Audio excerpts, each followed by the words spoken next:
Hello and welcome to episode 23 of GameSpot After Dark. We are back from the holidays. We actually, I guess, did have an episode last week, but we recorded that a couple weeks ago. So we are back for the first episode of 2020. My name is Jake. I'm your host, and I'm here with Peter Brown. Hello. Timur Hussein. Hello. And Callie Plaguey. Hi. Lucy is back, but she is unfortunately sick. So she's sitting out this episode, but that's okay. We got quite the episode planned today. We're going to go over what we've been playing. We're going to get into some of the topics and news of the week, which include that PlayStation 5 logo. Banger. I'm excited to hear all your thoughts on that. Apparently, the entirety of Final Fantasy VII linked, apart from the game itself. So maybe we'll touch on that a little bit. And then finally, we're going to wrap up the show with listener questions. But before we do that, I do want to give an update on the Discord server. We talked about that briefly last week, or a couple weeks ago. Still in progress. Be patient. It'll be there soon. But to everyone who's emailed us so far, thank you so much. And we'll have that good to go soon. We're just waiting for a few more things. But anyway, let's get into it.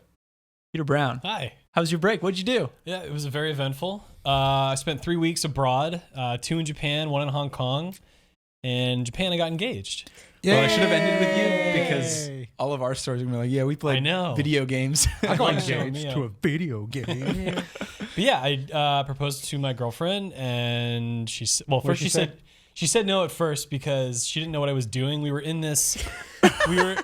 So she didn't know I was going to have the ring, even though we've been planning to get it. The projection for shipping was way off. Anyways, we were in this like art installation thing. We only had like 1 minute in this room, and she was like, "Let's take a selfie." And I was like, "No, wait, let's do something first." And I started to get down on my knee. I just think that she didn't know what I was doing, or I was asking her to do something weird. She goes, "No," and I was like, will you marry me?" She's like, "Yes, sure." What? Yeah, okay, you got the ring. Anyway, so yeah, got engaged. Did you get the selfie?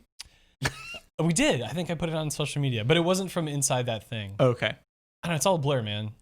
But after that, I spent a lot of time eating and shopping for Sega Saturn games. And then I went to Hong Kong, which was eventful.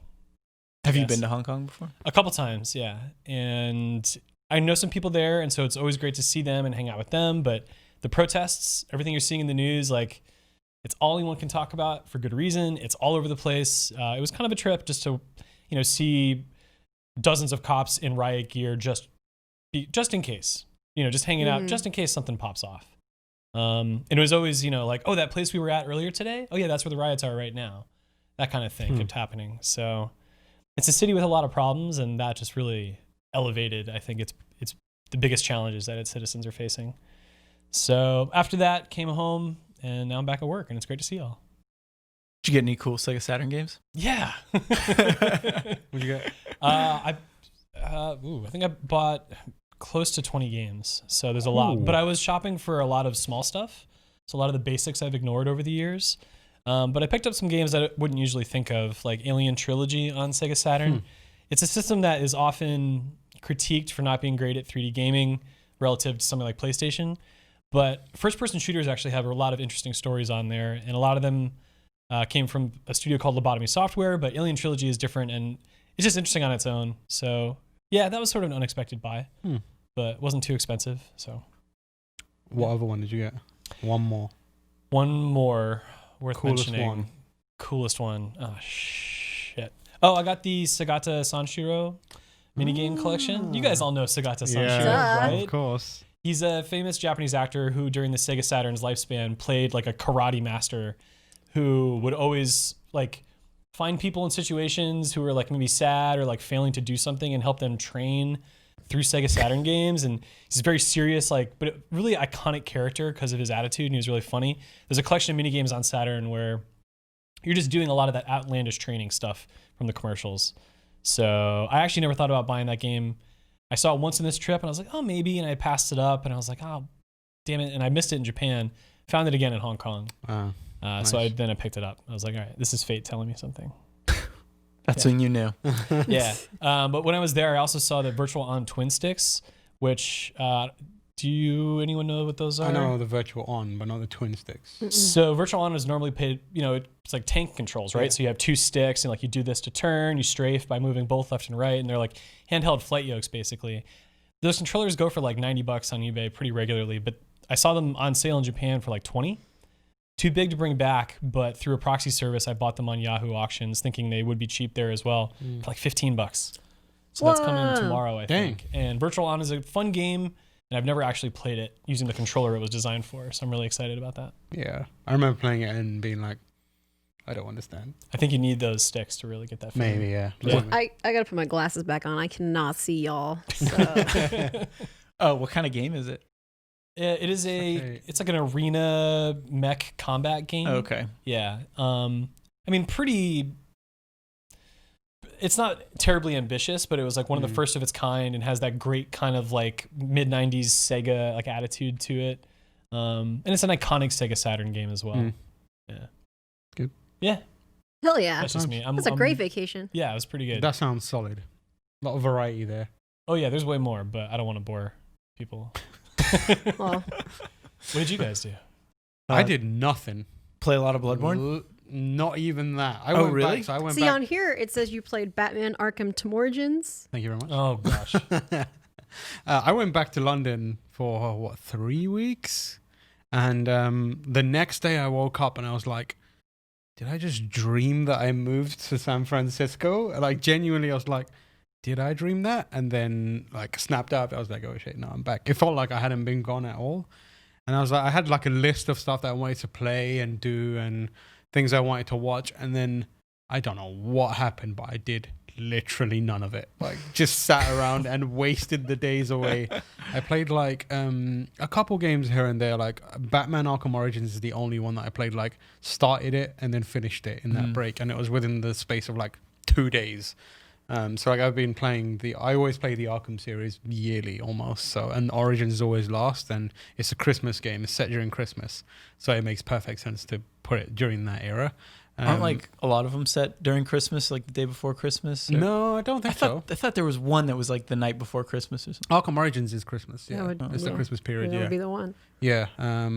Like along of it, a lot of the actual novelizations or graphic novels. There's a lot of stories around the Christmas period. So that's why there's like a good, close relationship between Batman and Christmas stories. So Origins is the one I played.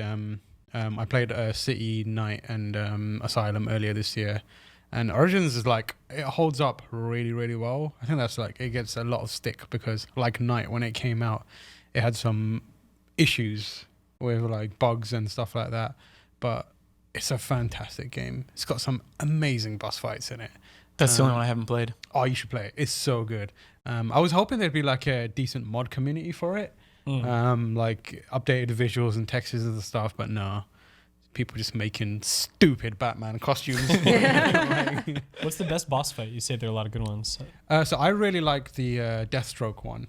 It's very like intense and it's very QTE focused, but it feels really fluid and kind of like the combat system, it really like flourishes in that moment. Because it requires you to not just punch and counter, but it's like use your gadgets. Because there's moments where it'll be like he will use his gadgets to launch an explosive barrel towards you, and you've got to use your batarang to kind of take it out or grapple it away and that kind of stuff. But it just looks really nice and it feels very cinematic. There are a few boss battles that aren't as good, like the Firefly one towards the end is kind of annoying. But like generally they're solid boss fights. There's one with, I think it's Copperhead, who kind of like poisons you, and then you're fighting loads of versions of her, but it's like maybe 30 of her on screen, but only the one is the one that you can actually do damage to, and she's like vanishing into the background smoke and coming back, and there's like you're kind of losing your mind at the same time. They do the Mad Hatter one as well, which is in the Scarecrow moments from the other games where it's like an illusion. They do it with Mad Hatter, and it's kind of like this insane skewed version of like Alice in Wonderland, because obviously he's obsessed with that story, and you go into that world and do like a platforming segment through this incredibly skewed fever dream version of Alice in Wonderland. That's super strong.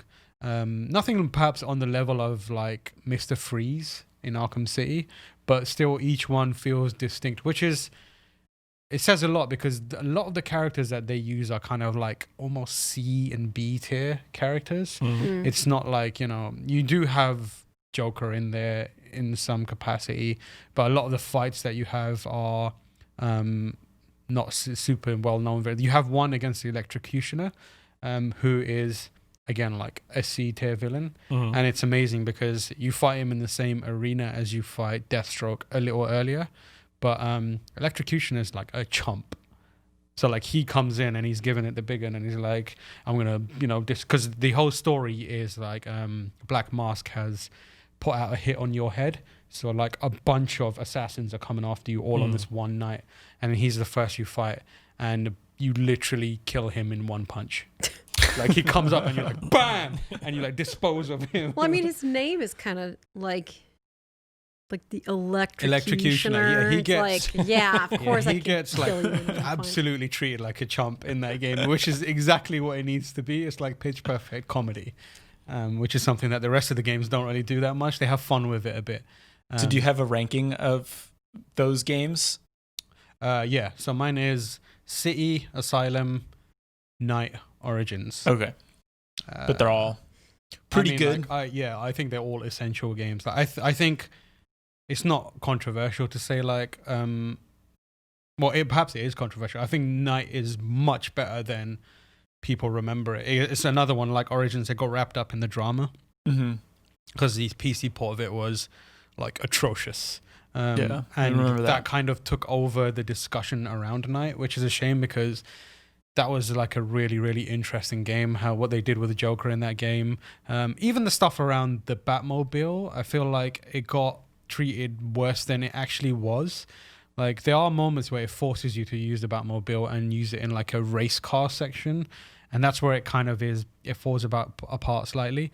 But in the open world, the Batmobile is absolutely amazing. I think like it's critical to that Batman fantasy where like you can jump off like a high building glide, tap L1, and you can see from a distance the Batmobile coming.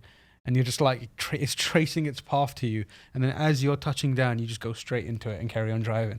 Like, that's absolutely, like, when I first did that, I was going to cry. I was like, this is phenomenal. This is amazing. And then launching yourself out of it.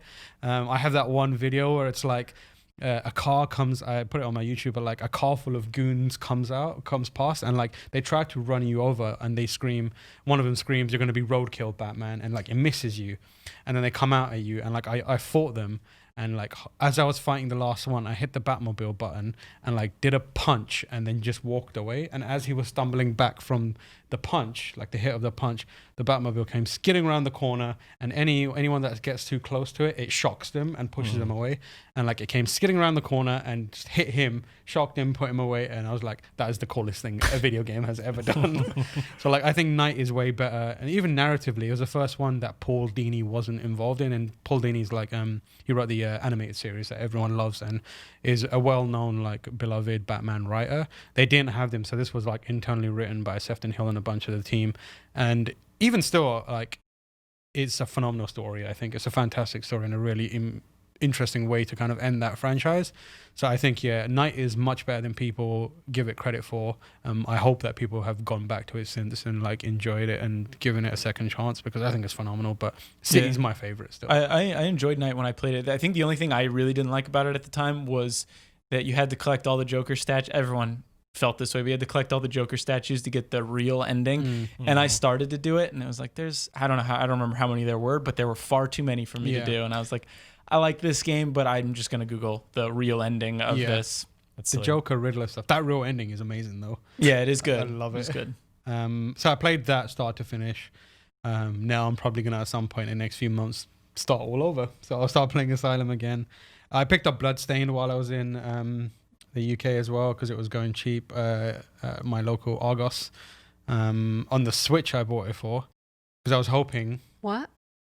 What's wrong with you? I was Some more. hoping it would be fine by then. Because I was like, That's a risky purchase. It was very risky. Like I went online and like Googled a few places, looked at a few articles, and they were like, yeah, it's fine.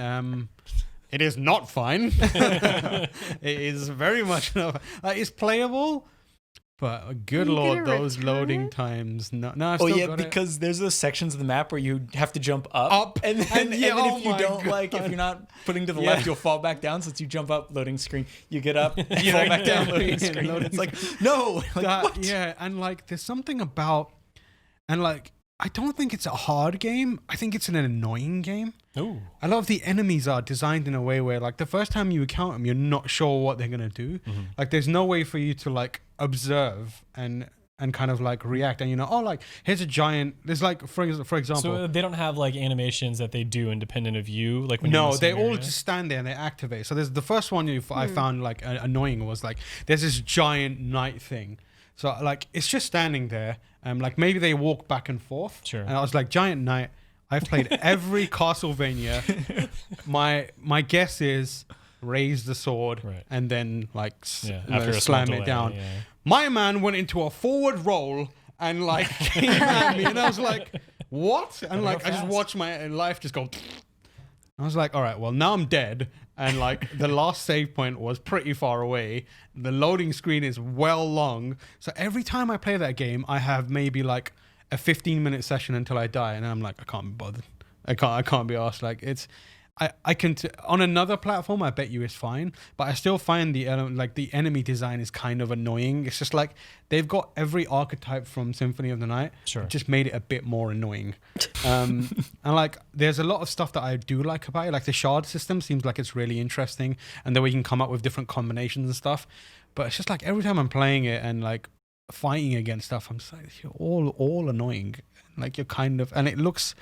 The Switch version is not the way to go. But yeah, it's Yeah, it's but there. we knew that already, and so yeah, did you. I did. It was Yeah, I know saw I what? kickstarted the game and I paid in at the $100 level because Symphony of the Night is one of my favorite games of all cool. time. And when it came time to choose which version of the game I was going to get, I didn't know the Switch version was going to suck. There was no talk of it being diminished. That's the one I got. I ultimately ended up selling everything I got from the Kickstarter version. I just bought it digitally on PS4 because what the hell? Yeah, I've got it on PC. I got it through the Epic Games Store.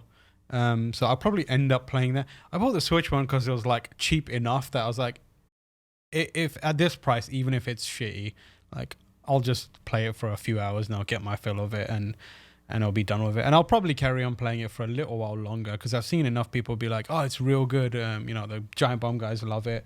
So maybe I'll play it through for a little bit longer and get my fill of it and then just forget about it. Whatever. Yeah, those guys don't know what they're talking about. Yeah. Yeah. Dan Reichert likes Bloodstained. I don't care. That guy works for the WWE. That shit's fake.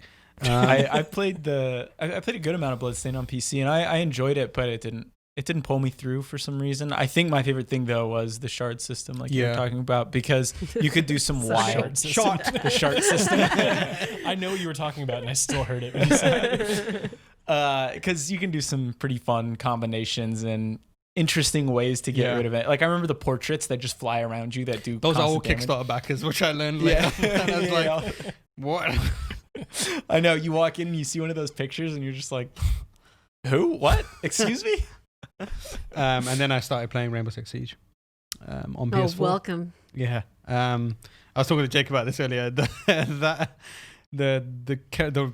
operators in that game clearly started off like the first phase of operators are the most boring creative Oh my God. characters. It's I've like Just 16 helmet guys. Guys first, wearing like, masks. yeah, first 3 lines of characters in the character select screen for Rainbow Six Siege is dude with helmet. So And this, I'm like, this was before they pivoted to like really treat it as a and now service you look at game. it and it's like I think it's Ella who's got like she looks like Lady Gaga or something like that. She looks like an And, anime like, character. She's got like green hair. Yeah, Hibana's got like a archer, Japanese archer outfit, and they've gone like you can see it's like military, Overwatch. I was gonna say, yeah. Yeah, it's basically like that. But like I'm playing on PS4 and I play it with one of the guys at competitor IGN, Simon Cardy, who's like a good friend of mine and like is getting me into it. So every time I play, like I have to be like, Simon, who should I play?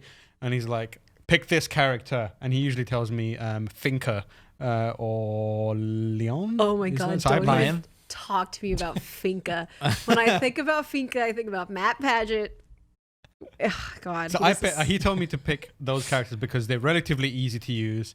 Thinker's got the adrenaline boost, which helps a bunch of people out, and Leon's got that drone thing, which will help me. I just play Rook. So easy to play Rook. I play Rook. Rook is the you just set it and forget. You just throw down your shield. Yeah. So and then I go, come get your armor. Yeah. So I started playing that game, and I'm like, I have to ask Simon, like, where should I barricade? And like, so I'm very. I still do that. Yeah, he's like being my guide through that game, and I really, really like it. It's scratching like the Counter-Strike itch that I've had for a while now. But it doesn't feel great on the controller. No, and that's what I was talking to you earlier. Like you were even saying you're having trouble hitting the drones, and I can't imagine trying to hit those drones with the sticks. And I think even we talked about before too. I don't think there's much aim assist there, so you're kind of left in the dark to use this clunky-ish aiming. Yeah. PC, it's like night and day. PC is fantastic. That's definitely the way to play it if you can. Can you tilt? Yeah, on you controller? use I click the sticks. Oh, you click the stick. Yeah. But you can only tilt while you're aiming, right? Yeah, you can't. You have to be aiming down sights too. Yeah, Oh, so that in annoying. PC you don't have to. You can just hit. I think. You can without. You can do that. So whenever you load in, people are just doing this. The entire time. Yeah, people are. Hey, this is a video podcast now, so you can see me do that. I do like that because you can see sometimes in a kill cam where someone kills someone else like with a tilt, and it looks ridiculous. They're like, Yeah. what's going on there? Or like around the corner, just Yeah. But that game is like the map knowledge you need to be good at that game is wild. It's not only like you need to check your corners and these lines of sight. It's like, oh, this wall can be blown up at any moment's notice, and there's a whole like different sight line going on now. I have 50 or so hours in Siege now, and I am finally getting a hang of where cameras are located. I am not. I still don't. There's still maps where I forget where cameras are located. And I think that's one of my favorite things about Siege, but also my least favorite things is that I've played this game for, I think, 350 hours now, and I still get confused on certain maps. And not necessarily because I think they're bad, but it's just because the way things can change from match to match. There's so many different variables that all end up holding a room that I'm like, I don't know where this is in relation to what else I'm trying to do. And then all of a sudden a wall will blow open and be like, okay, now I can get to this room, which normally I wouldn't be able to. So it's very malleable, I would say. Like the amount of times I've run into a room and fallen through a hole in the floor just because I had no idea it was there, and it wasn't there a few minutes ago. Yeah. And like it's always he's always watching me as I do it, and he will like take a video of it and post it. And I'm like, jeez. But yeah, I'm really looking for. I think I'm gonna start playing on PC as well. I do own it on PC. Hey, you should play with us. Yeah, I'm into it. Maybe I should play with you guys. Yeah, you should. Siege Crew. If you're still confused, then I don't feel as bad going in completely confused. I'm a newbie, so. Yeah, I mean, and it definitely helps having someone who's familiar, especially with all the operators now, because there are so many different strategies and characters and abilities. But the nice thing about Siege is that at the end of the day, all you have to do is shoot people in the head, and that kills them. So it's like basically all your abilities are just making certain things easier, but when it comes down to it, like it is just a shooter. Yeah, you don't need to worry about like your role necessarily. And you're getting, it's like the time to kill is so low. Like it's just 1-2 shots. We also play casual too. Yeah, we play you super mentioned casual. him earlier. Seeing Matt Paget in his unfiltered element. I mean, that's the primary reason I want to participate. That community though, the Siege community is. It's crazy. Awful. Yeah. Good grief. What is going on in that game? Especially on PC. They have had to crack down some. Oh, you doing it? Yep, do it. Do it into the mic. The last one blew up on my pants. Hey, the stain's gone. Oh, shit. Nice. Again? What are you going to do? If you're listening, Peter just opened his beer and...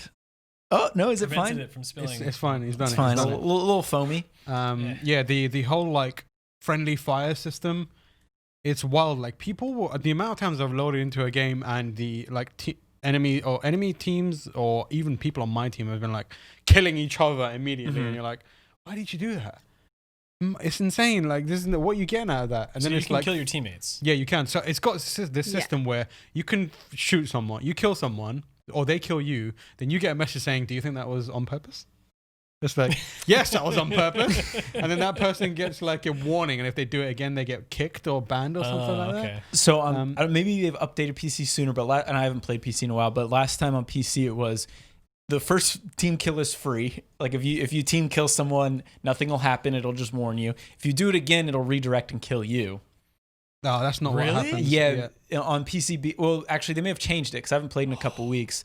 But they did that because there would be games where people would just team kill because someone would say something in chat that would make someone angry. But that's a really interesting device to put in a game. Yeah. Wow, I'm really taken aback by that. I don't know if it works yet. It's funny, but I don't know if it works yet. Yeah, because like people can figure out ways to game it, and like the annoying thing is sometimes you do accidentally shoot someone. Mm-hmm. Yeah. Like if you like the kind of person where like you kill someone else, and then next time you're just playing the game and someone walks in front of you, it's like, oh. Well, I mean that goes into the question, I guess, that Jake was talking about, that it prompts you. Yeah, but like that game I really like that game. I want to get better and deeper into it, so I need to get a good like setup going here. That's like, sorry, I'm still fixated on this. Like when you try to shoot someone, you kill yourself. That's like divine justice. Yeah. Team killing is something they've been trying to figure out since the game launched. Because originally it was just you'd get kicked if you do it too many times. Then they got stricter, and then I think they got a little looser, and now they're just trying to do weird things to combat it. Because I think if you got rid of team killing in that game, it would be an issue because like it's all about sight lines, right? Yeah. And if your teammate's in the way, that's supposed to happen. Like they're gonna mess you up. You got to coordinate. The other wild thing is like that rook like pack of plates that you can shoot that. Oh yeah, I had no idea. Like I put it down. So like I play and Callie plays this character as well, Rook. So his ability is like he'll put down his bag and it's just full of like armor plates that your teammates can come and grab. So I did that, and then one of my teammates rolled up and just shot it, and it exploded. I was like, how is that possible? That's designed to stop bullets. What's going on? And then I was like, what are the rules in this? Because like everyone's trying to get this diffuser kit. Why can't we just shoot the diffuser kit so no one can get it? It's like, oh, it's mad. It's an insane game, but yeah, it's fun. I gotta get into this. It's good. Yeah, That's what I'm feeling here. Especially playing with Matt. He just yells a lot. Does he? Oh yeah.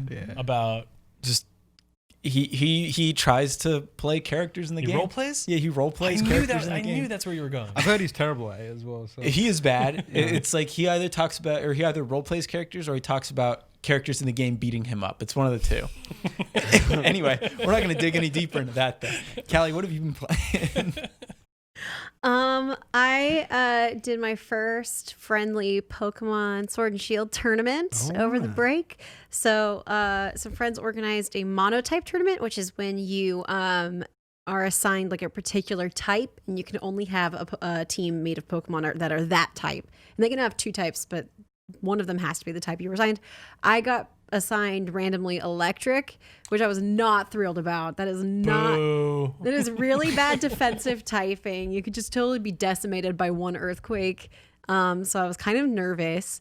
But I was allowed multiple Rotom forms, which is one Pokemon that has multiple forms.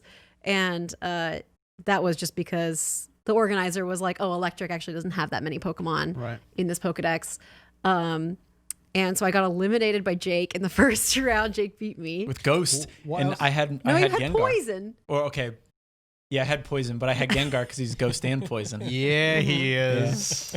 So Jake eliminated me in the first round, and then I came back through the losers bracket to get second place. So I was pretty excited. Who about else that. was on your team then? So you had my Rotom? team, I had Wash Rotom, so it's a washing machine. Heat Rotom, which is an oven. I had Dracozolt, one of the fossil Pokemon. Right. Its front half is a bird, and its back half is a boy. Washing machine. a dinosaur. Okay. A washing machine. That one was actually one of my best picks. I was really, really happy with him. I had Toxtricity, which was also on Jake's team because it's poison electric. It's a great system. Boogie, woogie, woogie. Yeah. And then what did I? Oh, a Jolteon. Everybody knows him. And what was Togedemaru, who's my secret weapon. I was really excited about him. Garugamesh. Garugamesh. You said the same cadence. I really had the exact same energy. So yeah, it was really a testament to, I think, the quality of life changes in Sword and Shield that I was able to get that team. I got a full team of 6 Pokemon bred and trained and ready to go in less than a week, which is just like, I never could have done that before. I was so excited to actually have those Pokemon, and I can take those Pokemon and use them on other teams. So it was a lot of fun, and I definitely learned some things. So you came second. Yeah, and I definitely had the means to, like, if I had been thinking, I could have taken the last battle, but I totally was so flustered. So it was really good battle practice. What team type did the... Dark. So he had an Obstagoon, which is the one that looks like Gene Simmons. Yep. And it has the set he was using, its ability is called Guts, and it increases its attack by 50% when it has a status condition like burn or poison. And it was holding an item, a Flame Orb, which burns you after the first turn. So what I could have done is on my Rotom, my Oven Rotom, Heat Rotom, I had a move called Trick, which swaps your item with the opponent's item. And I could have swapped, I had a Choice Scarf, which locks you into one move. So I could have totally screwed over the Obstagoon. But instead, I panicked and I just used a move to try to damage him. And then he destroyed me with that Obstagoon, like killed me because its attack had been boosted by the burn at the end of the turn. So I learned a lot from that. I was like, oh, this is actually a very effective counter to this strategy, is the Rotom that I had made. So it was really fun. And I hit hour 200 in Pokemon Shield. Congratulations. Thank you. And most of it was I was hunting for a shiny Eevee that I'm going to turn into my Umbreon, because that's my favorite Pokemon, and I wanted a shiny one to show how much I love it. I got a shiny female, which is incredibly rare because only 25% of Eevees are female. So to get that was really good. It doesn't have its hidden ability. That would have been like the trinity of rare if it had hidden ability. So that was really fun. Next time. I wish I could find a shiny female.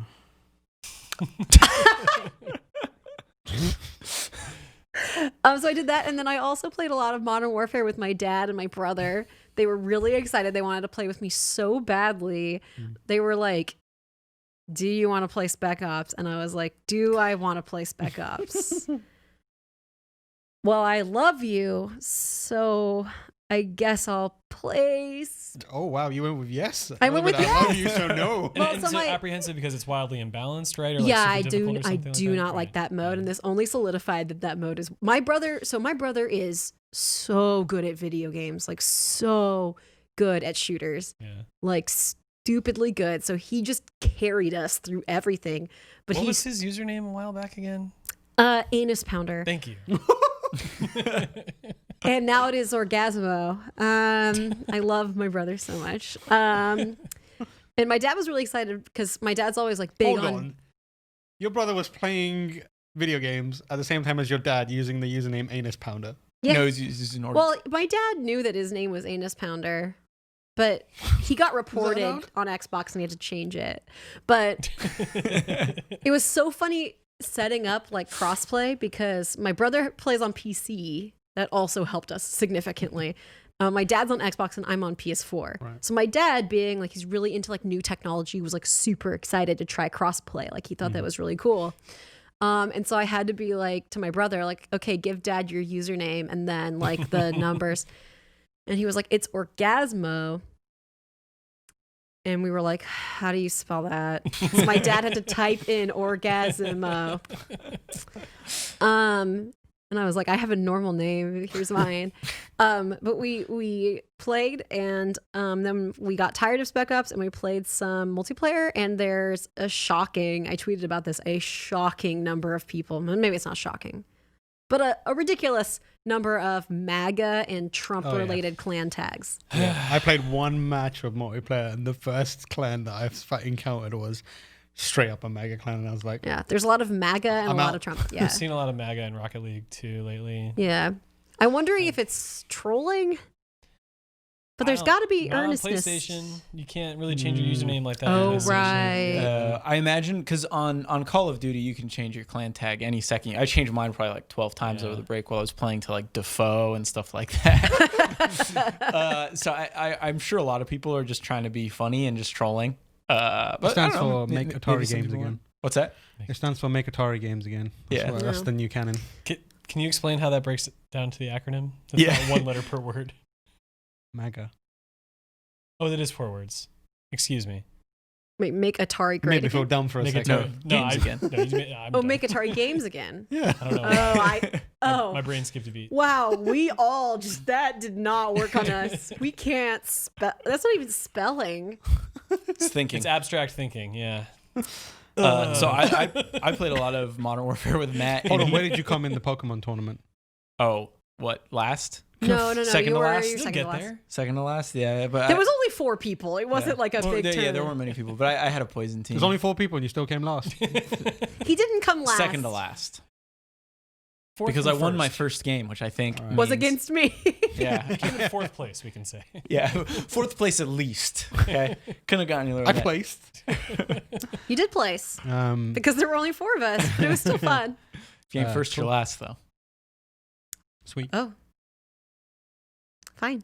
Well, anyway, so you were playing a lot of Modern Warfare as well. I played, Not with me because I was stuck playing with Orgasmo. Just kidding. yeah, I played with Matt again, and he changed his clan tag to Obama just to counter. And I'm like, I don't think that counter necessarily works because he's not the president anymore. But whatever, he did it anyway, and people still got mad at it. So like That's fun. That's fun. Did you play like the snowball mode? There was like a mode of gunfight, which was like the 2v2 mode, but it was with snowballs. I couldn't figure it out. I was so terrible. And there's also yellow snowballs. That you yeah, could- I didn't. Sometimes if you did gunfight, it would load you into like a round of that for warm up, and that's all I did. I didn't actually do it other than that. I just played a lot of Shipment because they brought Shipment back, which was from Modern Warfare 1, and it is a disaster. It is an absolute disaster. Like I don't know how it's in this game. It is the most broken Call of Duty map ever, but it's still fun because it is just Talking about broken as hell. Shipment? Yeah, My Shipment. dad would not stop talking about how much he hates Shipment. Wasn't Shipment like a mess back in the day as well? It probably was, but I think it's remember it even more of being a like- mess now because like back in the day there were 3 kill streaks, right? There's your UAV, your airstrike, and helicopter. Now it's like we got a chopper gunner rolling through a Harrier strike. There's 4 different counter UAVs going off others, and then everyone's just hucking their grenades and all their stupid gadgets. And like all you can do is just bunker down and just camp. Can we call your dad on speakerphone and have him tell us what he thinks about Shipment? Oh my God, I want to try that so bad. I bet. You okay with that? Yeah, if you want to do it, go for it. Oh my I God. remember Shipment being pretty like not broken, but like insufferable back in the day. Because like between martyrdom and lobbing grenades across, yeah. like that was enough to be like, oh man, that's awful. But yeah, I can only imagine what it's like in this day and age where like the kill streak rewards are popping off every other second, and between like night vision and all Hi, these other- Dad. Hey, so we're recording our podcast right now, and we were wondering if you would like to just give a statement on how Shipment sucks.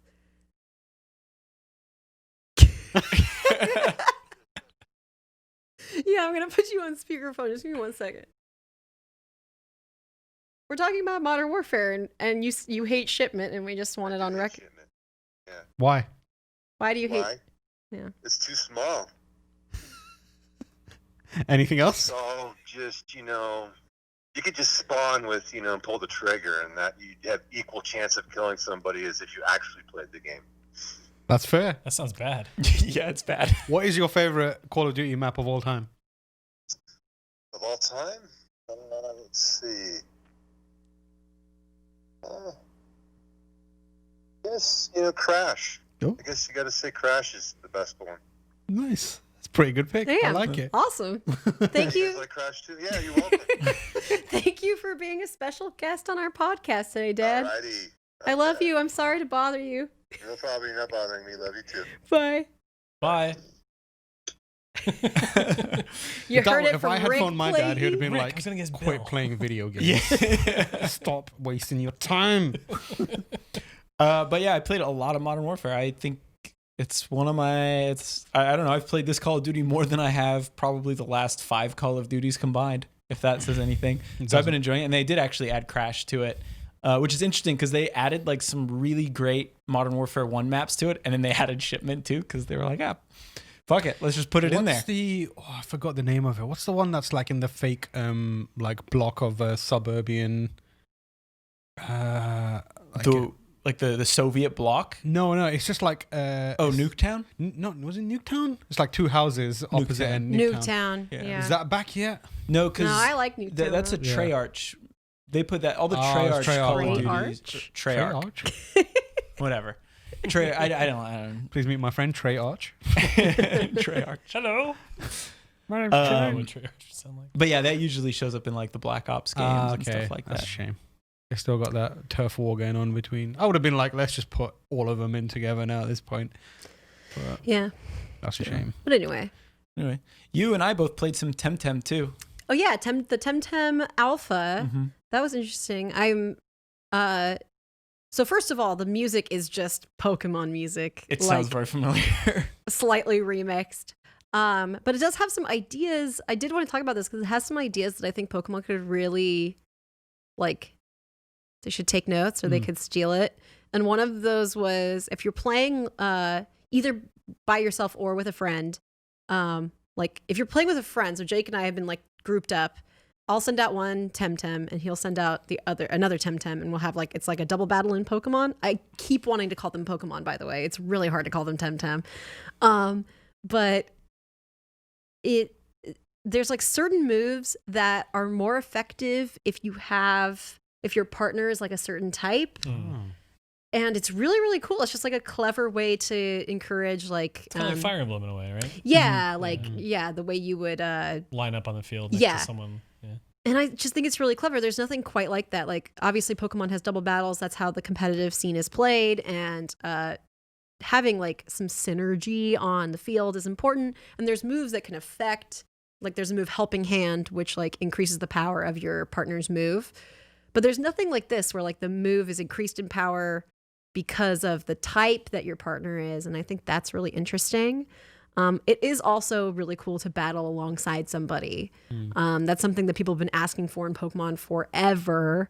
So it's not necessarily the MMO aspect of it that I find attractive. It's like, oh, we can coordinate. And I'll be like, oh, let's double up on the guy on the left and stuff like that. Yeah, personally, the MMO stuff, I don't, at least so far, it's still alpha, so they might add things, but I don't really know why it's an MMO other than the fact that like, okay, cool. I guess there are other people following the same exact path I am through this kind of linear world. So it's just like, I don't really know why, but the co-op is pretty cool how you can just add someone quickly to your game and then all of a sudden you're adventuring together and stuff like that. Like that was pretty seamless. I expected it being an alpha, I expected like a lot of hoops we'd have to jump through, it wouldn't work, or we'd have to be at the same stage in the game, and it just, we loaded right in. I had to replay some of it, but I don't know, it was pretty neat. Dude, and like we teamed up or partnered up like right after I started. So Jake was ahead of me. I went through like the introduction sequence, and it's very like, much of this game is just exactly like Pokemon. Like you pick from one of 3 monsters, and a crystal type, a brawling type, a melee type, and a mental type. Which was a little different, but yeah. So you do that, and then like I'm smashing through the cutscene. And then I joined up with Jake. And so I think the problem with playing with somebody else is that you're not really incentivized to explore or talk to characters, because, I mean, maybe this is like a thing, and I've never played an MMO before, so I don't know how that works in like Final Fantasy 14. But I was like, I don't want to bore Jake with like me reading. Like, we should go do things. So, but it's interesting. It's definitely a work in progress. There's like buildings that say like WIP on the side, and like you can't go in, but it's like supposed to be something. And it's hard. It's like they were like, Pokemon's way too easy. Let's kick some asses. It's also not balanced yet. Would you say single player Pokemon is too easy in general? I would say, yeah, Pokemon is I've been playing Sword. I was talking to you about this. Like it's been a while since I like tried to play got deep into a Pokemon single player experience, but like I think it's a good game, and I'm glad people really love it. But like the single player experience for me feels really thin. Like I was asking Jake, like when do I get like the equivalent of a Sylph Scope and have to go through a tower? And there's none of that. Like that. You're just running from like town to town to town to town to town. No, it's very I'm like linear. 4 badges in. I'm just like rolling through all these. Like I fought like one gym leader, and it was like I had a Pikachu, and I can't remember. Like it was like the I don't think it was a Pikachu. It was like an elemental type that I shouldn't have been able to beat.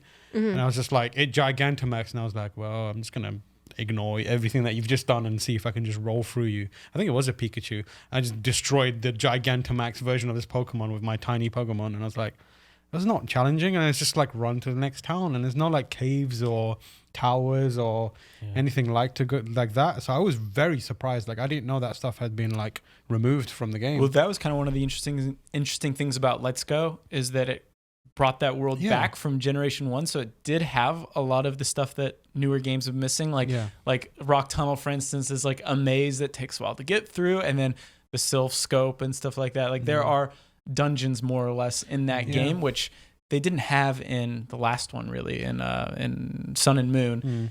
So it was weird to play Let's Go, which had that again, and then back to Sword and Shield, which was kind of just like go to point A to point B, just until you get to the end. I was very surprised by that. It's interesting to hear you say that, just because that's totally like not something I thought about playing through the campaign, just because like I'm just enjoying it as like my fun Pokemon adventure, and then I'm like, and now I get to like Psycho territory where like I play for another 150 hours, like, so I'm not like looking for that, but obviously most people who play are gonna want like, that. I don't know, maybe it is like that, but I asked my younger brother and he didn't seem to like be able to tell me. Like there's no like thematic points where like, oh, I'm in the ghost town now I need to go through the, like, because where I got my Ghastly and Haunter and Gengar from was that tower, that, you know, that haunted tower.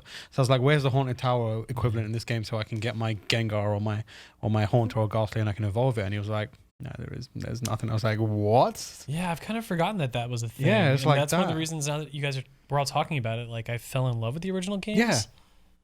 That's what I really like. That's why I got excited about getting ready for. And then like I was 3 badges in. I was like, what's missing here? And then I realized it was like, story. I'm just jumping on a bike and just there's bailing to the next point. And then I like destroy that town's gym leader.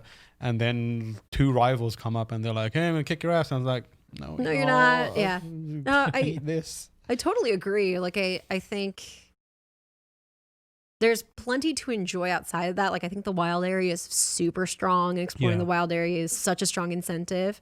I haven't done much of that, so I will give that. That's like, I think that's what helps mitigate the feeling of the rest of that missing. The wild area is really just like something. I think it's really and there are some good challenges too in the wild area, especially early on.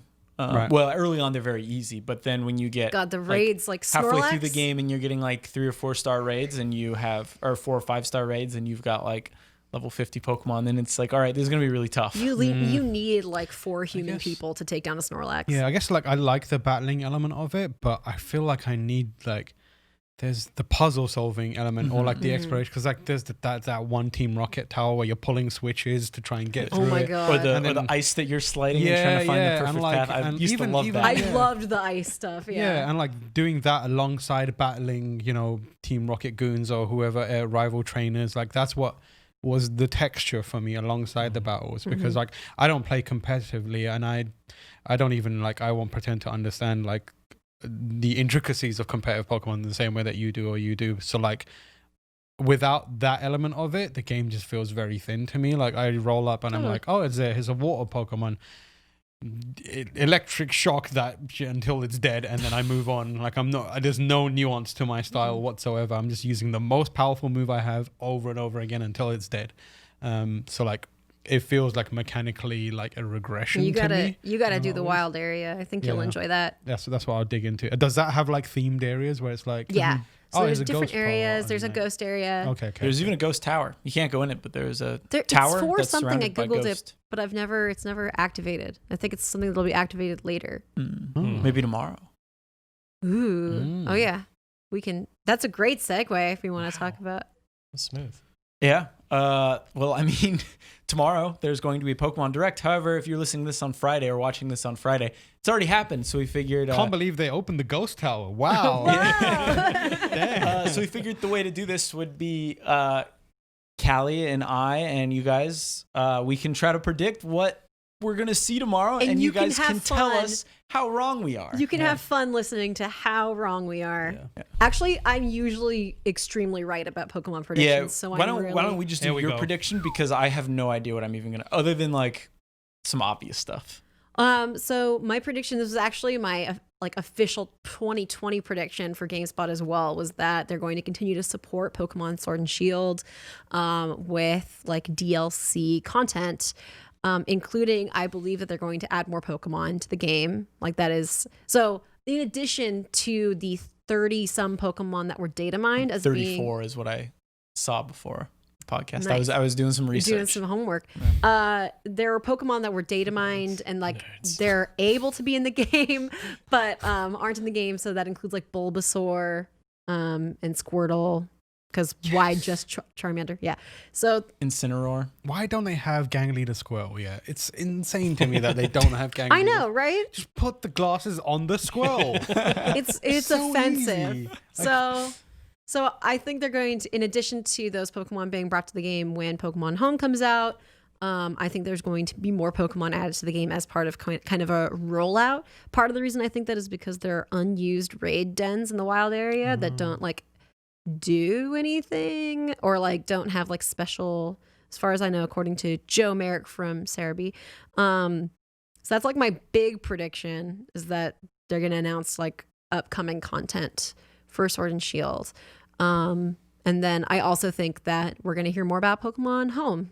Nice. I would really be surprised if we didn't. I'd actually be concerned if we didn't hear anything about Pokemon Home, because I think a lot of people are looking forward to that service. People like bringing their old Pokemon forward and seeing them in, Go to college, get married, have see them kids. grow up, So Do you think it'll just be a hub where you transfer your Pokemon to? Do you think there'll be like mini games? And they that said there kind would of be stuff? mini games Oh, they did when they announced it.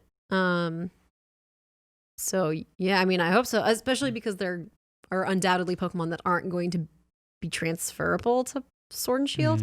So it's like, what do you do with them besides put them in the cloud? I don't know. And hope you can use them again one It's day. called Pokemon Heaven. They went to the Pokemon farm and What about Detective Pikachu 2 and Damn it. Pokemon Sleep? Damn it. is Were that you gonna yours? say Detective Pikachu? Yeah, but like his DLC for Pokemon Sword and Shield. Like he was Oh, gonna- like you can catch one? No, but like he would show up at like introduce like a plot line, and then he Oh, would that have would be That would and be then sick. there would be other Pokemon that want to join his like efforts. So you'd have like Detective Garbodor or whatever. You know what I mean? Like you just like pick the worst Pokemon to become detectives and have them just like in his I love party. the idea of a Detective Garbodor, and I'm so proud of you for saying it correctly. You could use What's the other at every point. Garbodor. It's a murder, and at every point during a high-profile murder, Yeah. Or the maybe- cops eventually seek out a psychic It's just make like You a find a Poirot spin Gengar out. and try and converse with the dead Pokemon. The Gengar just licks everyone's face and moves on with its life. Sorry, I interrupted you. No, I'm into this idea. It It introduces like the single player stuff that I want as well. So Go on. bring Detective Pikachu to that game. My prediction is that it's going to be a 20-minute long threat from the Pokemon company to the Temtem developers, being like, stop it, behave yourselves. This is never going to be on Switch. Jake, what are your You said predictions? Pokemon Sleep?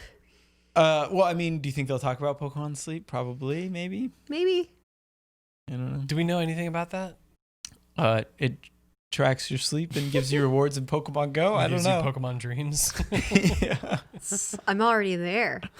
It's my whole life. I mean, I'm gonna reach for the stars. I don't think this is gonna happen, but maybe they'll announce a remake of one of the older ones. Which one would you want? Crystal. Crystal. so I don't think it'll happen because It's too soon, surely. it's too soon. But it also is a 20-minute presentation, which I feel like is pretty long for Pokemon. it is. It's actually the longest presentation that they've had What, for have they- a Pokemon game. I know this from, so Joe Merrick did a thread about this. Joe Merrick is the founder and site runner of Cerebi. He has listed the lengths of previous Pokemon Directs, and this one is the longest by far. So they've been anywhere from, actually, September 4th, 2013 was 19 minutes and 25 seconds. I think that might have been, was that the like 20? No, it wouldn't have been. That's not a 20th anniversary. I don't know, but I bet they were like 20-minute Pokemon Direct coming in a couple of days then. So it's probably, So it's probably going to be 19 minutes. This is the longest one. The time between release of a game and reveal of the next one, he also lists out. So this is interesting information. From Black and White to the announcement of Black and White 2, 17 months. From Black and White 2 to X and Y's announcement, 7. From XY to Aurus, 7 months. From Aurus to Sun and Moon, 15 months. From Sun and Moon to Ultra Sun and Ultra Moon, 7 months. And then from Ultra Sun and Ultra Moon to Let's Go, 6 months. Let's Go to Sword and Shield was 3 months. But this wouldn't even be 2 from release to the announcement of a new game. So it would be the shortest time between the release of a game and the announcement of a new one. Peter, what's up? No, I'm just following along. Oh, you were. I thought you were like shaking your head like that can't be right. No, I was agreeing with you. Like, yeah, no, they wouldn't. There's no way they would announce a new game. Yeah, but like yeah, they just say new Pokemon information. So it could be like 5 minutes, 10 minutes of Pokemon Go updates, right? Or maybe it's Yeah. just Pikachu So- sleeping. It's like Yeah. Pokemon sleep. they don't 5 normally. minutes. I don't know if they've done Pokemon Go information much in the Pokemon Yeah, Direct. they don't It's do been in mostly Directs, do for they? Yeah. the. I bet main it'll be a lot stuff. of Detective Pikachu too, because didn't they announce that a while Yeah. ago now? And that's probably going to be the next big Pokemon game. I imagine. Is it supposed to come out this year? I don't know, but I imagine it's probably coming out. That's probably the biggest Pokemon game coming soon. Yeah. So part of my prediction for the support of Sword and Shield was that there wouldn't be another new Pokemon game this year. So I'm sticking to those guns. So we're not going to hear anything about that because I think that this is going to be like the closest Game Freak has gotten to games as service. Like, let's keep updating this game. So you think there won't be any Pokemon game this year? So like, does I don't Detective think- Pikachu count? Like, because it's kind of like a spin-off. So Detective Pikachu is developed by Creatures. So that's a Yeah, different developer. So that is That can exist alongside. totally. Okay. But I wonder if maybe that wouldn't be in a Pokemon Direct because it's not Game Freak. But Ishihara would be delivering the Direct. So, but that would be why I wouldn't expect Pokemon Sleep necessarily. Because the Pokemon Sleep and Pokemon Home announcement was part of a weird, like it was a Japanese press conference. Yeah. Specifically, that's the same kind of press conference that I actually attended for the Let's Go announcement. So I wonder if they're moving towards announcements in that venue. It's very unpredictable for some of those. Would they kinds of things. announce a Pokemon for Smash in a Pokemon Direct or a Smash Direct? Ooh, a Smash Direct. Smash Is it a Smash yeah. Direct? Yeah. Who But do are you they think- still? Oh, they are still. doing Also, I'm Smash thinking Directs, but Obstagoon would be perfect for Smash. that'd actually be a good one. Yeah. Yeah. Hawlucha. Come on. Well, one thing to consider maybe is Hawlucha, yeah. is that when Pokemon Home comes out, you're able to transfer Pokemon from Red, Blue, Gold, Silver, all the DS and 3DS games, right? Mhm. Or all the 3DS games And wait, and DS. well, you can do DS too? transfer. You are currently able to transfer Pokemon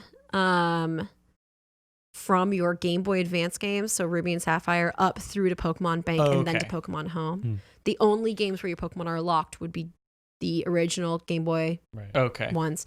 But because those are virtual console games on 3DS, you could transfer Pokemon from those games, but they wouldn't be your originals or anything. And they'd have randomized stats and stuff. Well, what if they bring some of those games like Red and Blue and Gold and Silver to Switch? Oh, that'd be so cool. So they never figured out a way to transfer, say, through like Pokemon Stadium to bring Game Boy to. Those Pokemon are locked on there. Rest in peace, those Pokemon. Yeah, rest in peace to your. Nice knowing you. Those. I mean, those Pokemon. batteries are dead now, so.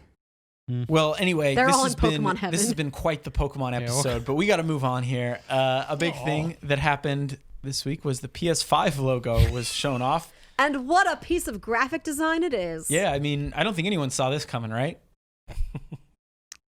I don't I really mean, get why people are dunking Yeah, on people it. are mad at it. I'm like, well, what did It's you just expect? the PS4 Yeah. logo, but with a 5. It's Yeah, fine. What did you No, expect? because people want things to be very different. They want to feel surprised to just see this. Yeah. But like, I'm not saying I Well, agree. yeah. I'm just understanding. It's gonna be like Product logo. some Sony being like, Look, well, I'm glad it didn't change Yeah. because honestly, we had the Spider-Man font. That was horrible. yeah. That plagued almost a generation of Sony's Like, we've got hardware. all this built up like recognizability in this logo, which is boring. But man, this random dude on the internet is gonna be real upset. They don't care about what you think. I'm gonna be honest though. I've seen some people take the PS2 logo and turn that into the PS5 logo because the two obviously Yeah. that I think is more aesthetically pleasing, and I think given given because PS2 is the best-selling console of all time. Mhm. I could see argument for kind of going back to that just for nostalgia play, just to hook people who are like. I bet you they will do a version of the PS5 with the PS2 logo. That's on like a it. PS2 anniversary, Yes, 20th an anniversary one. 100%. Ooh. I I would get suckered guarantee into that's that. happening. I'd get suckered into Because that. they did that for what the PS. They had like a version PS4 of for the anniversary. For the PS. 15th or the 20th. Yeah, they had like a 20th. Yeah. Yeah, so I bet you for the PS2 or the PS5 they'll have a PS2 version of it. I hope you're right. God damn it. Yeah, I am right. My friend Mr. PlayStation texted me about it. I was like, "This is happening." He has a funny name. No, he doesn't. Sounds familiar. We're going to go with like Sammy Sony. No, No, I'm going for the Okay. way crappier joke. Okay. You gotta- PlayStation. I've told you about my friend John Paul Qualcomm, right? I don't know. Is there anything else to bring up about the PS5 logo? They didn't really say anything about it, right? They were It's just like kind of one like of the most It was- liked gaming posts on Instagram ever. What? Yeah, just That the one? PS5. The Logo? PS5 logo is Really? like crazy popular on Instagram and nobody knows why. So stupid. I love that Jim Ryan took the stage like So ahead. stupid. Like everyone's like, right, Microsoft have just shown off the new Xbox. What's Jim Ryan got? He's like, JPEGs. Took the JPEG out. Real big dudes. And he's like, bye. I mean, didn't they also announce that the PS4 sold 105 million? Who cares? 106. Yeah. Who A cares? ton of units. So That is literally my they're probably job like, we to can do care. whatever we want. It makes Yeah. it number 2 behind PlayStation 2.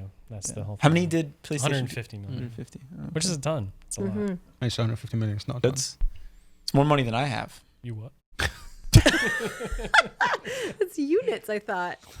That's absolutely. It's more units than I have. More units and more money than I have. Did you say absolutely units? That was because absolutely. anyway. What else, Uh, Jake? Another thing to come out of CES was the Alienware UFO, right? Or the I thought Alienware we were going to Switch. talk about the Yep. tank thing. It's too angular. It would hurt my hands. That's all I have to say. It's also probably not going to be successful. Wow, I looked directly into the light, laughing at that. Don't do that. was No, a- we've seen companies try to do this before. I don't see any point to this device existing other than to just get people hype off of the fact that it's similar to Switch. Early adopters will buy it and then it'll die a slow death because Dell's not going to commit to it. They can't sell specialized hardware like this in the PC space and expect to be super successful. It's never worked. Look at Alienware or Steam machines, right? Garbage, right? They were chasing a trend, trying to turn PC gaming into something it's not. That doesn't work. Have that, Alienware. End of Yeah, story. nicely. Hold that. Nicely Sorry. stated. Yeah, I mean, we have a video, I think it's up by now. It Yeah. should be up by now, about it, where Matt Paget and Michael Isn't it Heim- called the UFO? Yeah. Yeah. What's that all about? That I Aliens. didn't get. I was like, what? It's Okay. like you're leaning too hard into the alien thing. Look, it's a they're calling it a prototype. They don't have a price for it. That thing is a working piece of hardware. There's nothing stopping them. All they're doing is market research right now to see if this thing is even viable. They found out that there's marketing hype to be had behind it because people are like, oh, it's like Switch. But listening to our impressions of it, listening to the way that the people at the booth were interacting with Matt and Michael, it just sounds like this is just a free sort of market test for them. Put it out there, call it a prototype, make zero promises other than, hey, it kind of looks like Switch, right? That's about all they have to offer. 720p gameplay at 30 frames per second. Like, why would you, considering this thing is going to cost way more than $300, Yeah. right? It has to, based on the quantity they're going to be able to sell it, right? Nintendo makes millions of consoles. They can obviously bring manufacturing costs down. Dell, Alienware, they're not going to sell millions of these things. They're going to cost a lot per unit. For what benefit? The idea of playing PC games on the go, not the actual experience. Maybe things will change in 5 to 10 years, but right now, nah, there's no place for that thing. No, 5-10 years, you'll just be playing all those games on your phone. You won't need one. I'll be playing them in my mind. I'll stick my phone Yeah. in my ear, and then all of a sudden, Like in Futurama, when they get the iPhone installed in their eye. exactly. If only Lucy was here. Now you're getting it. I mean, And then the other big thing is Final Fantasy VII pretty much got leaked in its entirety. Wait, so Man. when you say that, what do you mean? Because I missed this. Like Totally. everything. so Well, ish. A demo ish. appeared. I don't want to say Everything-ish. everything. So the demo leaked, and they data mined the demo, and they found references to things that are to come. So things that will, if I'm remembering this correctly, I didn't look too into it because I didn't want to be spoiled completely. But the idea being that there are things that are not within the section of the game that we know is going to encompass the first episode. And there are things referenced that could appear within that episode which have not before. So it's the sort of thing where it's like, oh, there might be some changes we're not expecting. Well, there's stuff like the last boss of the game is in there. Well, but apparently, I've been trying to avoid it as well. But like, there's that, and like, I haven't heard that. I would be shocked if they're planning that now when the first episode covers. I don't even want to say a tenth, less than. I'm talking a about tenth. the last boss of the first episode. Oh, The okay. climactic. Sorry. Yeah, like, when you said the fight. game, I was expecting like. Yeah, I'm the talking entire, about the upcoming Yeah, game. yeah, I like yeah, the first soundtrack episode. is out there as well now. Wait, And like hold on. details. Sorry, turn it back a little bit. Episode 1 covers part 1 covers about a tenth of. In my Final Fantasy experience, VII. I mean, have you played the original? I So haven't. yeah, It's it only Midgar. takes place in Midgar. Midgar is, you think of Final Fantasy games as they were, the huge world map, like this ends before you get to the world map. Okay. So now it's a really, depending on how you play the original, you can get like, 5 to 8 hours if you really want to maximize every possibility within that environment. And they're adding stuff to it for this. They're also streamlining the game and, whatever. But yeah, it's a very small chunk of the experience because, well, I mean, I don't know. We don't know how much of Final Fantasy VII they're going to bring into the future episodes. There's a lot of stuff that is super optional, which if you talk to someone like me who put everything into that game, those optional things mean a lot. But they might not see that being worth development for a game that's really now focused on mainstream. Before, Final Fantasy VII was like, we're selling this on the visuals alone. We'll have stuff for RPG fans. But now they're selling it more for modern audience. Anyway, the first episode is, it's going to be just one section. Okay. One very early section. How are you feeling about it? Oh, I'm very excited. I'm not worried about like the legacy of the game being disrespected or like I'll always have the original game. I've played the demo, at least the one that they had at E3, and I loved the gameplay changes they made. I got a hint of character and narrative changes that I'm interested in seeing more of, and I'm as interested to be displeased by what I see as I am to be happy with what they've done. Like I think re-examining why we like games and why we attach ourselves to them as part of our identity is really important. And for me, 7 is one of those games. And so I'm really curious to see what a lot of the original creators really think about it and what they're going to do with it now. 13, is it 13 or is it 23? 23 years later. Shit. Anyways, I'm gonna die a slow death. So I'm here for it, even if it's bad. I really want to see it. The only thing I don't like so far is Barrett's voice. He sounds like Robert Downey Jr. in his Tropical Thunder character. Yeah. I'm a dude playing another dude. That's too bad. That's definitely Everything a else shame. seems cool, yeah. though. Yeah. There it is. Final All right. Fantasy VII. And anything anyone wants to add about Final Fantasy VII? I'm excited for it. That's about it. Yeah, I'm excited. I'm excited to play it. Yeah. My most anticipated game next year. I know so little about Final Fantasy. I'm super counting on Peter for the review. I really want to review everything. it. Really want to review it. I do not want to review that game one bit. I can't wait because reviewing video games right now is it's a really advantageous excuse to dive into a game the way I used to as a kid because I can set aside work for a couple days and really just live in that game. So what a game to do it with more than anything. Yeah. that's an attitude that I love so much. It makes my job so much easier. And I'm ready to call it shit too. I'm not It's okay to I'm admit super that curious. things aren't good. It's Oh yeah, okay. most things are not good. A lot of things be aren't that honest. good. Yeah. It's nice to fall in love with things. It's like fun to give positive reviews, but it's also fun to like really examine why you don't like something. And that doesn't mean it's fun to be mean. No, It's fun to it's fun dissect. to figure out why Yeah. you don't like it. Right. The most boring review to write is a 6 out of 10. It's what fans want. It's got some problems, so I It's a can't call game. it good, but Yeah. you know. There's something for everyone. Yeah, a 6. I don't like writing 7s either. Like if I find that I'm writing a review for a game that is like Yeah. good, I am not having fun. Yeah. I can already imagine anyone giving Final Fantasy VII a 7 and the comments just being like, "You're just doing this." Yeah. Yeah, so the fun part about writing reviews is when you're playing the game and you're like, I get to play a game like I used to. And then the not fun part is after you publish and you're like, time to wait. I watched the video back of our Game of the Year discussion about Sekiro, and there was a comment on there, someone that was like, I don't think this guy has played the game. About you? Yeah. Well, they're right. That's ridiculous. How did you know? See, when people say that about me, I just spoil the game for them. Like, I'm yeah, tired that's of a it. great idea. Let's do Don't that. ever say that to me. I will spoil the game for you. Whoa, I reviewed the game. Yeah. Anyway, if you have any questions, you can write in at afterdarkpodcast@gamespot.com. But we're going to move right into our listener questions. Callie, do you want to read the first one? Sure. This one is actually 2 questions. Hello to the After Dark crew. 1.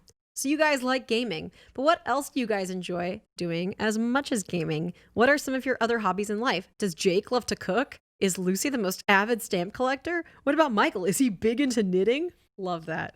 The audience wants to know. And then number 2, after hearing you guys were couch shopping for the set, it got me thinking, why? Do you feel like a table with chairs isn't enough for on cam? It seemed to do the job back on the old podcast hosted by Mr. Van Ord. Lastly, Discord access. Keep up the great work, guys. Love the podcast. Hugo Roy. I read his name as Huge Roy first. Huge Roy. Thank you for writing in. Thank you for listening, Huge Roy. Stay big. Stay big. Let's start with our hobbies, I guess. I like... Big butts and I cannot lie. What do I do? I mean, I spend probably too much money on cameras and lenses, and I don't take enough photos or shoot enough stuff with them. But that is something that I love to do. I love taking photos and that kind of stuff. Geeking out over like lenses and cameras and that kind of stuff. The shitty thing is that cameras are expensive, lenses are expensive. So you know that hobby, like I can only really, I guess, invest myself into that once a year. So when I got some money saved up, but I can still take photos whenever. But I don't do it enough. Peter's got the most interesting. No. Yeah. Yeah, Tell us about all the cool stuff that you're into. I'm not into cool stuff. Tell us. Tell us, Peter. I like old TVs a lot.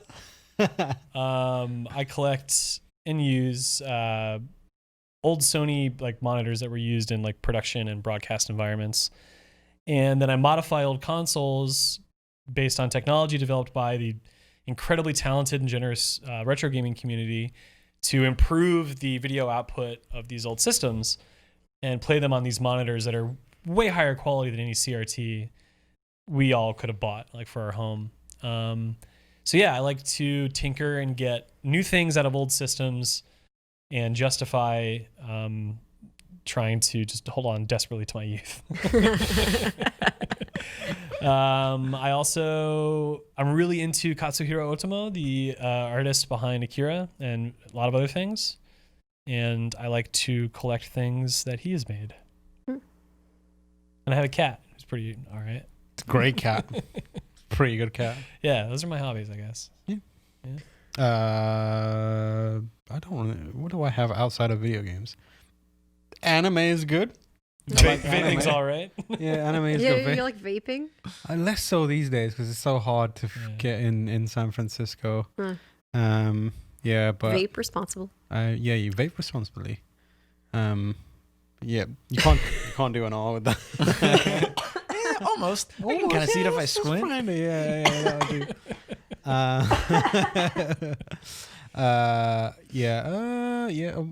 do. Studying Japanese. That's a hobby. Sorry. Can't have the same one. No. It doesn't work like that. I read a lot of comic books. I'm really into hip hop. Hippity hoppity. That's pretty much it. What were we talking about earlier when we talked about someone being hip hop? What were we?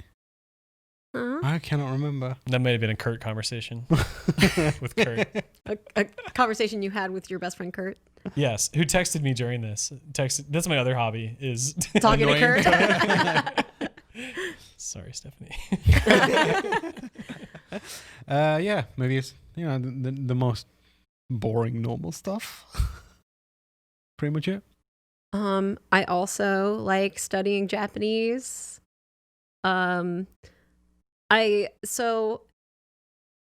really into the idea of journaling, but I don't actually do it. So like Do you like prepare a drink, get comfortable, have your notes? yeah, like I have all of the materials necessary to maintain a bullet journal, but I don't. Right. But I'm really into like nice lettering. Oh yeah. Oh I yeah. like nice calligraphy. I enjoy Pride and Prejudice in all its forms. True crime. True crime. Oh my I god. like true crime a lot. Yeah, we We're love true crime. friends. Yeah. We love learning about murders. Yeah. Forgot We about that Did one. you watch Gregory on Netflix? Hmm. No. I still need to watch the cat one. Oh, the cat. Don't Oh, Fuck with Cats is real good, but there's a It's you know what Don't Fuck with Cats is? I've only seen like the thumbnail for it. I don't know what it Yeah, is really so about. like it's about this guy who suddenly appears on the internet and starts posting videos of cats being killed. Yeah. And then it follows like the international hunt Yeah. for him as he escalates to killing people. I don't think I could. Oh. So the tricky thing is like it's partly about like initially this person was found and like became or alerted or garnered the attention of a Facebook group, almost like a vigilante Facebook group, and it was like circulation of horrible internet videos that they kind of found him via, and the videos are of a cat being killed, various different cats being killed, and they don't show it. But they do the thing where they show the setup of the cat, like cat being placed somewhere. And then it cuts to someone from the vigilante group describing it. But like, it's horrendous stuff. And I watched it and I like, as it was happening, I looked and my cat was in the room and I was like, I've got to forward this bit. So like, you can easily very like skip forward a couple times and you won't miss it. All you need to know is a cat was killed in a horrible way. And usually people will discuss. I don't even want to know that. Yeah, Yeah. it's rough, but like it's worth skipping through that just to see where it goes after. It's so weird. Like I can watch the rest of the documentary where it's like, and then he killed a human being without a Yeah. problem. Right. But like the cat part, I'm like, oh Lord, no. Yeah. Which is like a damning indictment on. It's like, why am I mindset. like Yeah, this? why am I like this? yeah, like I think to date the most upsetting crime documentary I watched was one where nobody died. It's the Abducted in Plain Sight. Yeah. That one is so messed up Yeah. and nobody died and I was really upset. And then I watched like the Ted Bundy tapes and I was bored. Yeah. You know, like Yeah. But it's worth watching because that story goes Yeah. some places. It's like, holy Watch that. moly, how did that happen? It's like 3 episodes and they're about an hour each, and I watched them like one after the other, and it was like I couldn't stop watching. It was genuinely like fascinating and gripping stuff, and like is a fairly recent story as well. So that's another thing. Like a lot of the true crime stuff that happens is like, oh, back in the day, there was this one killer or, Before cell phones and the internet. Yeah. Now it's like this person's like a modern era serial killer. And it's messed up and also fascinating, and also it's a lot about like vigilantism, and in the most ham-fisted way it also becomes about the consumption of true crime as a hobby. It's not done with any nuance at all, but it does make a statement about it, and when it made it I was like, shut up. Like, move on. But it's worth watching. Yeah, so true crime. yeah. I also really like interior design, which brings us to Hugo's second question, which was about Why the couch? couch. Well, I think we're kind of tired of using the giant bomb space. They need that a lot too. So And they smell. they smell, yeah. So that was a big It I don't doesn't know why smell we're being in so there. juvenile about giant bomb today. We're in a mood today, I guess. And we kind of bounced back and forth between couch, chairs, but we ended up with this nice couch right here, that The CBS orange. the CBS orange. Honestly, I don't really know why we ended up with a couch over a table. I did like a table. We had a table for a bit when we were doing the lobby, which was Yes. nice. Yes. I know that was Peter's favorite. Yes, and still is. God damn it. I think it's just because it's a little trickier to shoot that way. Because I don't know if you also remember when we did do that, We had 2 Andy cameras.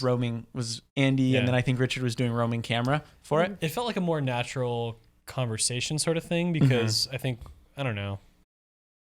Yeah, it just, for me, it worked better. Well, the audience can tell us how this one's working. Yeah, audience. Yeah. Yeah. Tell us what's up. We only have one person who's doing camera things, so it is less labor intensive. We also plan on adding more artwork and stuff like that. Yeah. This is a little bare right now. But we'll get there. Yeah. It's a work in progress. And then- just like a lot of those buildings in Temtem. Bringing it back. Hugo Roasted. did ask about Discord access, but you gave an update on Discord access at the beginning of the show. So, should we do the? I want Timur to read this Thanks, question. Huge Roy. Yeah, I think Timur Yes, should read the thank next you one. for. Hi all, loving the pod so far. I've listened to all the eps and I'm loving the chill hype vibes, which I think is the official genre for our podcast. The chill hype vibes. Vibes. Like we should get that in our actual like podcast art, like GameSpot After Dark. Or Chill like hype vibe. put that right Yeah, there. we should and get credit. that there. in like cursive, Yeah, in like chill neon hype cursive. vibes. Yeah, Dude, you're so chill and hype right now. Yeah, I love it. It's so perfect. I may look chill, but I'm so hype. Right The second we got that email, Timur turned to me and he was like, "Did you see this?" it's like chill It's hype so vibes. on point. It is perfect. Like we should have that as a mission statement. Only chill hype vibes on this podcast. So for a while, my bold prediction for the future of Xbox was that the next Xbox would just be a gaming PC. Nailed it. Could we be? Could what? there? Could It's a there typo. be a world where that was a typo? It wasn't me just unable to read the word there. Could there be a world where that still happens? What if the Xbox Series X, S, Z, Triple X, whatever, ran Windows OS under the hood? Imagine a world where Xbox ports are just Windows builds of games, and Xboxes are just PCs with a console-like UI. I mean, look at it. I think there was supposed to be a picture there. There There was, should but be it a wasn't picture. loading, and I didn't want to copy it Okay, anyway. okay. But it's just a picture of the Xbox One X. So imagine it. Okay. The Or an Xbox Series Series X. Okay, so it's Yeah, a picture come of the Xbox Series X. Picture it in your mind. That thing. Take a moment to yeah, really picture it, like really like just actualize. Yes, in your mind. exactly. Yeah, that thing thinks it's a PC, referring to the Xbox Series X. I could imagine Microsoft announcing this alongside an updated OS. It also feels like it fits really well into their service-based play anywhere philosophy. I'll keep sitting here dreaming about playing AoE 4 on my Xbox with a mouse someday soon. Thanks, appreciate you, Joe in Seattle. Aw, I like the appreciate you sign Appreciate off. you, that's Wow, good. that's really Yeah. sweet. I mean, that was a lot, but the question, I guess, is could they just make a PC Xbox? I mean, that kind of goes to what Peter was saying earlier about specialized PC hardware. Mm. I feel like there has to be enough to differentiate a console. yeah, and what that is dedication, and that's what consoles are, right? They're Yeah. dedicated pieces of gaming hardware that are. I think if you broke it down into like the raw terms, it is a PC, especially now more than ever because it's based on the same, familiar x86, x64 architecture that Windows is based on. And it likely does have Windows components under the hood, like DirectX is something that's very closely associated with Windows, but Windows is more than just the graphical user interface you use. It's the underlying code. And that could very well be present within the Xbox Series X, and you'd never know it. Doesn't mean it's not necessarily there. I think it behooves Microsoft to have a business where they're making something that's different than a standard PC because Microsoft can't, as the way that they are as a company, they don't sell PCs. They sell gaming consoles, they sell tablets, they sell operating systems, they sell Office software and cloud solutions. They're not a PC manufacturer and they can't compete in that space necessarily. If they did, they would be losing the edge by having to build in an operating system that works with this very gaming specialized hardware and all the user needs that could come from offering such a broad product. I think the solution that you're looking for is something like a device that streams your PC signal to your TV and using a wireless mouse and keyboard to play those games. Yeah. That's something you can do today. The investment's not very high. And if you want to be a PC gamer, now is easier than ever to make that happen on your TV. Yeah. So I think the Xbox will probably forever continue to be what it is, which is a specialized gaming device and not be confused with a PC. Yep. Sorry. That's pretty much it. That's Calm sad. down, will you? I don't have anything to add to that. Relax. That's Oh, why I put this question in because I was like, you know what? I bet Pete's gonna rant about Peter's that. gonna nail this one. Yeah. I like this question because it's for all of us, Especially including Jake. especially Jake. Mostly Jake. A weeb question for you all today. What are your favorite Studio Ghibli movies or just favorite anime movies overall? I really love Howl's Moving Castle, The Boy and the Beast, in Your Name. Thanks for reading. Hope you all had a wonderful break. Caleb. Thank you, Caleb. Take it away. Jake, Come back to me. I really like A Silent Voice. If we want to talk like recent anime movies, I was talking to Kurt about this because Kurt's from a town that has a large like deaf and hard of hearing population. So he knows American Sign Language, and He's taught us a lot of dirty things in Yeah. sign he's language. taught us the choice ones. But A Silent Voice is about, it's kind of hard to watch because the first like 20 minutes are just watching a class of 10-year-olds bully a deaf girl relentlessly. But the movie is about one of the bullies like coming to terms with what he did to her and growing from that experience. And I think it's really beautiful. It came out the same year as Your Name in the US, and I liked it a lot more than Your Name, actually. And of Shinkai's work, I would say I like 5 centimeters per second more than Your Name. I'm going to see Weathering with You, which is his new one, next week. But yeah, I really loved A Silent Voice. I think it got overlooked in favor of Your Name, and I think it's really excellent. Yeah. So, yeah. Oh, and Summer Wars. I really like Summer Wars. Yeah, Summer Wars and The Girl Who Leapt Through Time. I think The Girl Who Leapt Through Time I really like. My favorite Ghibli movie is probably, or Ghibli movie, depending how you say it. Thank you. Is probably Kiki's Delivery Service. I have 2 cats named Kiki. You do indeed.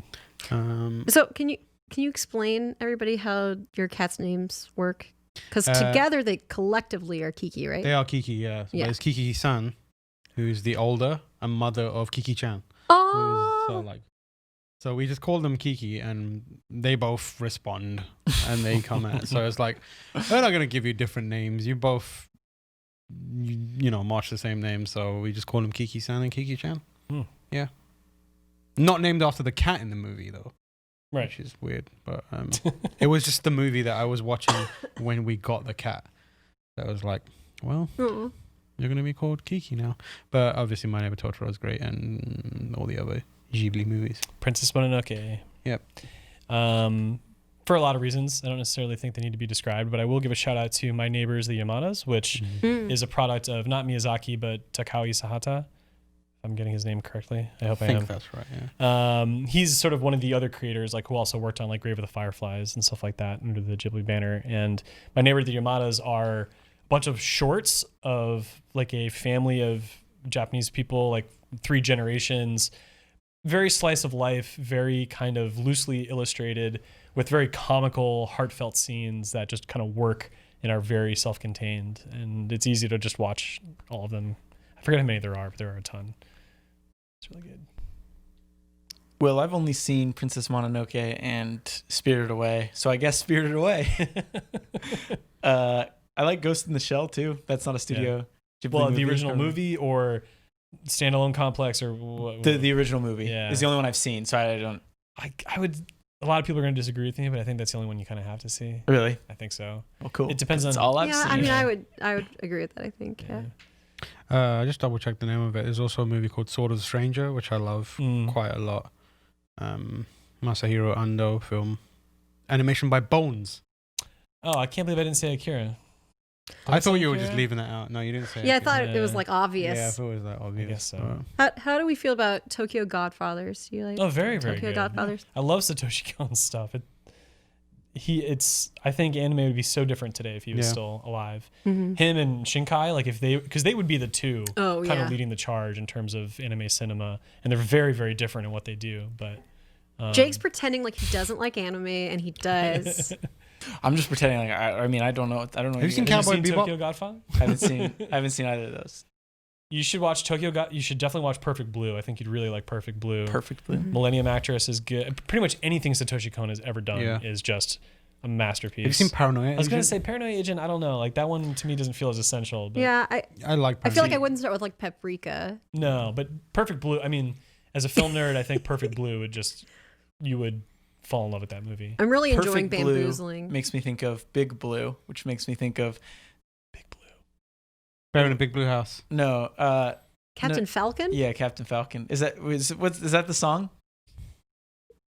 Never mind. I sound crazy. Yes. Are you talking about the song that we were jamming to when we were playing Smash Bros? Yes. Isn't it called Big Blue? I don't know what it's called. I think that's what it's called. Can you play that in the outro of this Yeah. episode? Yeah, I will. Well, Isn't that what they call Superman, Big Blue? maybe. Maybe you do. Damn. Dun, dun, dun, dun, dun, that one? Big Maybe. Blue. Maybe. You You might hear it now. I maybe don't you know won't. Who if knows? that's called Big Blue. I don't know Ben either. Janka would know, Yeah, but Ben he's Janka. sick. He's Would be- screaming on the other end of the line. Anyway, that's been episode 23 of GameSpot After Dark. I'm not sure which camera I'm supposed to look at. All of them at once. I'm going to look at the center one. Thank you all for tuning in. And remember, if you have questions, please email us at afterdarkpodcast@gamespot.com. We read through all of your questions and we pick a good amount of them to read out on the show and answer them. So please send those to us because they're my favorite part of the show. Callie, where can people find you and what are you working on? I'm getting back into the swing of things after break, but I'm still working on my competitive Pokemon like explainer. I am sure that I did some Pokemon content for the direct that you can now read. That's what I sure hope happens tomorrow, unless something bad happens to me. And you can find me on Twitter at InkyDojiko, INKYDOJIKKO. Yes, I wish I could change it, and I'm sorry. Don't be sorry. It's good. It's great. Tomorrow. I'm on Twitter at TamorH. You can find me working on news stuff. We've also got Loadout, an original programming show that I helped out on. A few episodes of that are out now. I think this week, I don't want to say which one it is in case I'm wrong. But there's a couple of episodes already out around sniper rifles and the Warhammer weapon, the Bolter, which is really cool. We've done Audiolog Season 2, which is also another show that I helped out on. Woo! Woo! Yeah. A few episodes out now. The Kojima one is out. The Control one is out. So if you played Control and you enjoyed the Ashtray Maze and you want to see how they made that, there's an episode of Audiologs all about it. There'll be another episode 2 days time from now, Sunday, Sunday after you hear this. And that one's going to be amazing as well. So check it out. Subscribe, leave some comments, say hello. I guess that comes to me. I'm on Twitter at PC Brown. I don't tweet very much. And good luck finding my name on GameSpot because everything I do these days is pretty much behind the scenes. Final Fantasy VII review. That's literally in front of the camera right now. No, everything's great. Yeah, Jake, what's up? And you can find me at Jacob Deck, and I'm working on a Witcher 3 video because, it's 2015 again. You're really leaning into that brand hard. That means I get to Witcher play Metal Gear brand. Solid 5 again, huh? What do you? next year. How do you feel about the toss a coin to your Witcher song? So is that a bop for you? I didn't really like it, but people loved it. Yeah, people really into I it. remember was like, because we had screeners, and I watched it, and I think I was like messaging Mike Rougeau, who's on the entertainment team, and I was like, we were like, yeah, that song kind of sucks, but people really like it, so good for them. yeah. All right, and that's that on that. Can that be our official sign off? And that's And that's that on that. we should do All right, like see you next week, and that's that on that. we should do the Zap Brannigan. That's whatever you were talking about for you.